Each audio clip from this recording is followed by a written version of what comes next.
सुधा, बारात आने वाली है, देखो निधि तैयार हुई कि नहीं।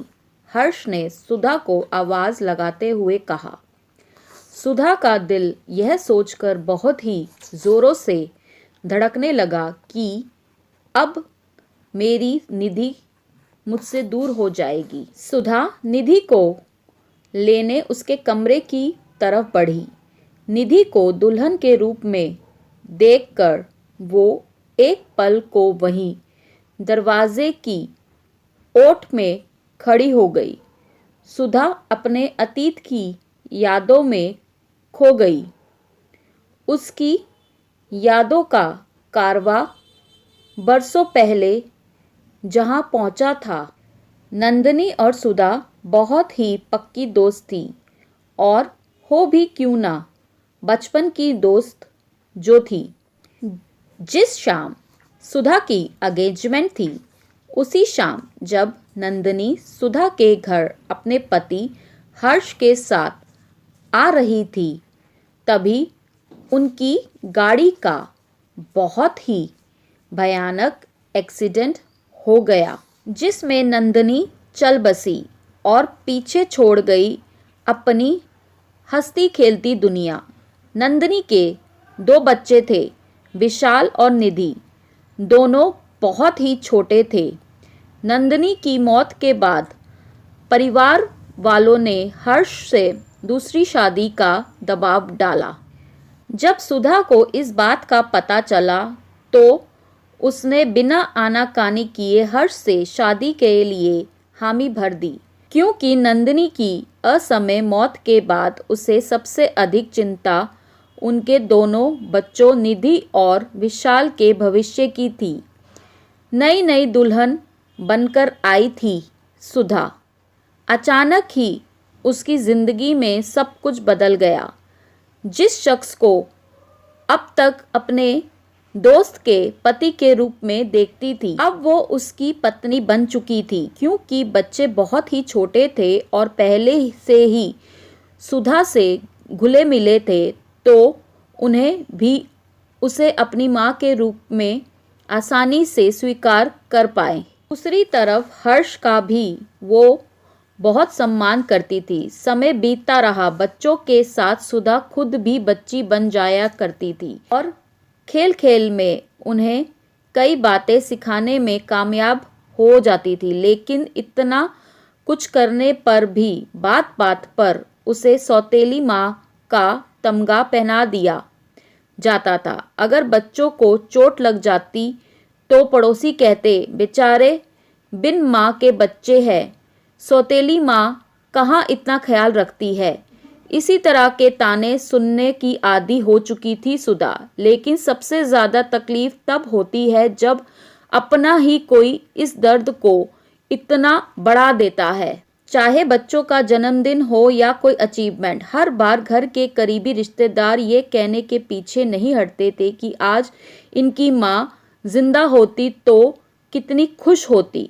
अचानक सुधा ने अपने अतीत से बाहर आकर महसूस किया। निधि ने आकर पीछे से उसकी आंखों को अपने हाथों से ढक लिया।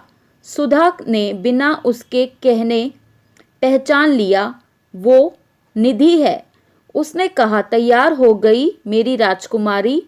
माँ, तुम्हें कैसे पता चला कि ये मैं हूँ?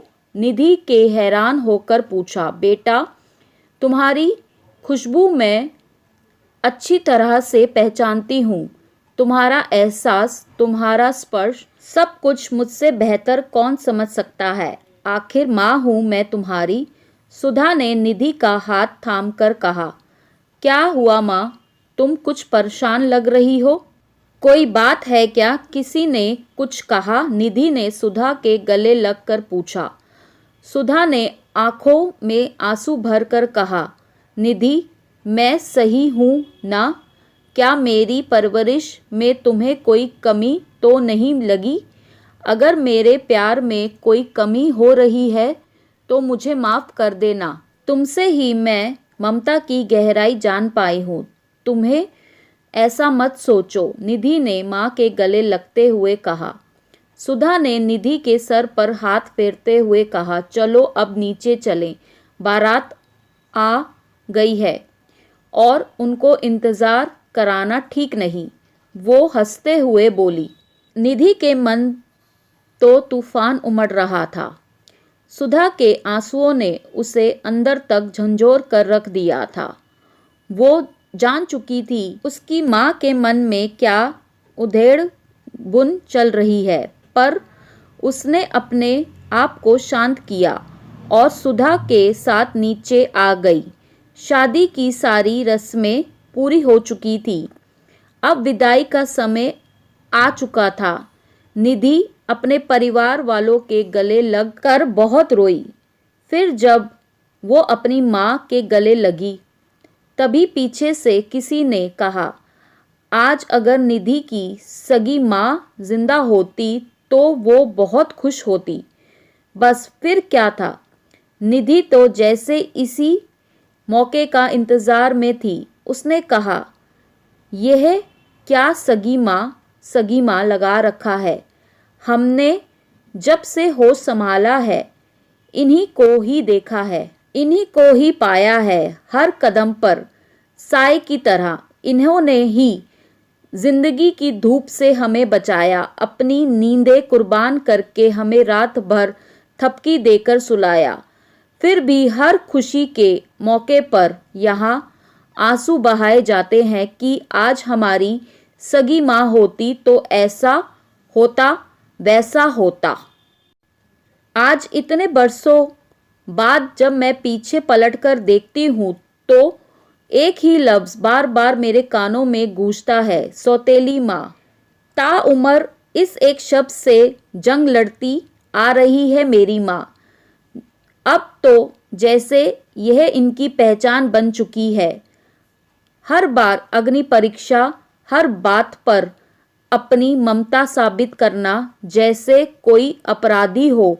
यह हर बात पर तरसती निगाहों से सबकी ओर देखती है कि कहीं से कोई प्रशंसा भरे शब्द कह दे, लेकिन ऐसा होता ही नहीं।